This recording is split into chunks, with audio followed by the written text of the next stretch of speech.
കേരളത്തിൻ്റെ സ്വന്തം ഭക്ഷണങ്ങളാണെന്ന് നമ്മൾ കരുതുന്ന പല ഭക്ഷണങ്ങളും യഥാർത്ഥത്തിൽ വിദേശ രാജ്യങ്ങളിൽ നിന്നാണ് വന്നത്. ആദ്യം കപ്പയെക്കുറിച്ച് നോക്കാം. കപ്പയുടെ ജന്മദേശം തെക്കേ അമേരിക്കയിലെ ബ്രസീലാണ്. 16-ാം നൂറ്റാണ്ടിൽ പോർച്ചുഗീസ് വ്യാപാരികളാണ് കപ്പ ഇന്ത്യയിലെത്തിച്ചത്. പിന്നീട് 1880 മുതൽ 1885 വരെ തിരുവിതാംകൂർ ഭരിച്ചിരുന്ന വിശാഖം തിരുനാൾ മഹാരാജാവ് കപ്പ കൃഷി പ്രോത്സാഹിപ്പിച്ചു. അതോടെയാണ് കപ്പ കേരളത്തിൽ വ്യാപകമായി കൃഷി ചെയ്യപ്പെടാൻ തുടങ്ങിയത്. ഇനി മുളകിൻ്റെ കഥ. ഇന്ന് കേരളത്തിലെ മിക്ക ഭക്ഷണങ്ങളിലും മുളക് ഉപയോഗിക്കുന്നുണ്ടെങ്കിലും മുളകും തെക്കേ അമേരിക്കയിൽ നിന്നാണ് വന്നത്.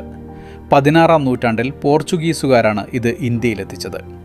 മുളക് വരുന്നതിന് മുൻപ് എരിവിനായി പ്രധാനമായും കുരുമുളകായിരുന്നു ഉപയോഗിച്ചിരുന്നത്. കശുവണ്ടിയുടെ ഉത്ഭവം ബ്രസീലിലാണ്. 16-ാം നൂറ്റാണ്ടിൽ പോർച്ചുഗീസുകാർ ഇത് ഇന്ത്യയിലെത്തിച്ചു. പിന്നീട് കേരളം കശുവണ്ടി സംസ്കരണത്തിൻ്റെ പ്രധാന കേന്ദ്രങ്ങളിലൊന്നായി മാറി. ഇന്ന് കറികളിലും സാമ്പാറിലും വ്യാപകമായി ഉപയോഗിക്കുന്ന തക്കാളിയും തെക്കേ അമേരിക്കയിൽ നിന്നാണ് വന്നത്. 16 മുതൽ 17-ാം നൂറ്റാണ്ടിനിടയിൽ പോർച്ചുഗീസുകാർ വഴിയാണ് ഇത് ഇന്ത്യയിലെത്തിയത്. പൈനാപ്പിളിൻ്റെ ജന്മദേശവും തെക്കേ അമേരിക്കയാണ്. 16-ാം നൂറ്റാണ്ടിൽ പോർച്ചുഗീസുകാർ ഇത് ഇന്ത്യയിലെത്തിച്ചു. ഇന്ന് കേരളത്തിൽ ഏറ്റവും കൂടുതൽ കൃഷി ചെയ്യുന്ന പഴങ്ങളിലൊന്നാണ് പൈനാപ്പിൾ. ഇങ്ങനെ നോക്കുമ്പോൾ കേരള ഭക്ഷണത്തിൻ്റെ ഭാഗമായി മാറിയ പല ഭക്ഷണങ്ങളുടെയും ജന്മദേശം കേരളമല്ല. എന്നാൽ കാലക്രമേണ അവ കേരളത്തിൻ്റെ ഭക്ഷണ സംസ്കാരത്തിൻ്റെ അവിഭാജ്യ ഘടകങ്ങളായി മാറി.